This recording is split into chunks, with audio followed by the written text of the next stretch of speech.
రాష్ట్రంలో తమ పోరాటంతోనే pink virus పోయిందన్నారు BJP నేతలు. హస్తం పార్టీకి కూడా విముక్తి కల్పిస్తామన్నారు. భవిష్యత్తులో ప్రపంచ దేశాలకు భారత్ ఒక దేవాలయంగా మారుతుందన్నారు. దేశాన్ని రక్షించే ఏకైక రాజకీయ పక్షంగా బీజేపీ నిలబడనుందన్నారు పంచాంగ శ్రవణకర్తలు.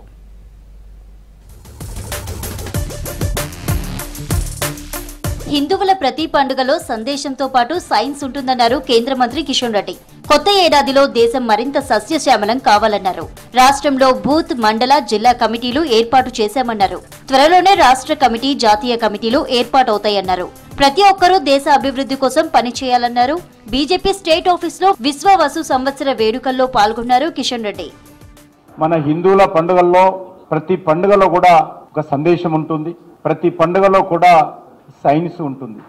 మన హిందువుల్లోనే అది సంక్రాంతి పండుగ కానీ, దసరా పండుగ కానీ, ఉగాది పండుగ కానీ, మరే కార్యక్రమైనా కూడా సైన్సు, సందేశము, మానవత్వము, కులాలకు అతీతంగా ధనిక పేద తేడా లేకుండా అందరూ కూడా సామూహికంగా కలిసి మరి ఈ యొక్క సనాతన ధర్మంలో అందరం కూడా సంతోషంగా ఉండాలనేటువంటి సందేశము మన హిందువుల పండుగల్లో మనం చూస్తున్నాం.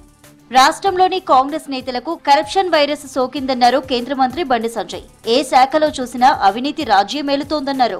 కమిషన్లు ఇవ్వనిదే పనులు జరగడం లేదన్నారు. కరీంనగర్లో ఉగాది వేడుకల్లో పాల్గొన్నారు సంజయ్.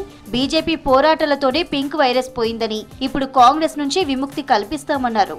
కాంగ్రెస్ పార్టీకి అవినీతి వైరస్ సోకింది. కాంట్రాక్టర్ల బిల్లు చెల్లింపుల కాంచెల్లి మామూలు బిల్లులు చెల్లింపుల వరకు కూడా ఇలా 15%, 18% కమిషన్ తీసుకుంటున్న విషయము, అవినీతి పాల్పడుతున్న విషయాన్ని చూస్తుంటే ఈ పంచాంగం కరెక్టే అనిపిస్తున్నది. ఒక విచిత్రమైన వ్యాధి సోకుతుందని చెప్పి పంచాంగవేత్తలు చెప్తున్నారు. ఆ విచిత్రమైన వ్యాధి తెలంగాణలో ఏంటంటే అవినీతి వైరస్.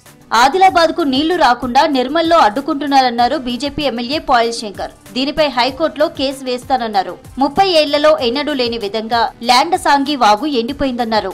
ఇంటేక్ వెల్ కు నీటి సరఫరా నిలిచిపోయిందని చెప్పారు. ఆదిలాబాద్ జిల్లా కేంద్రంలో ఎండిపోయిన ల్యాండసాంగి వాగును స్థానికులతో కలిసి సందర్శించారు ఎమ్మెల్యే.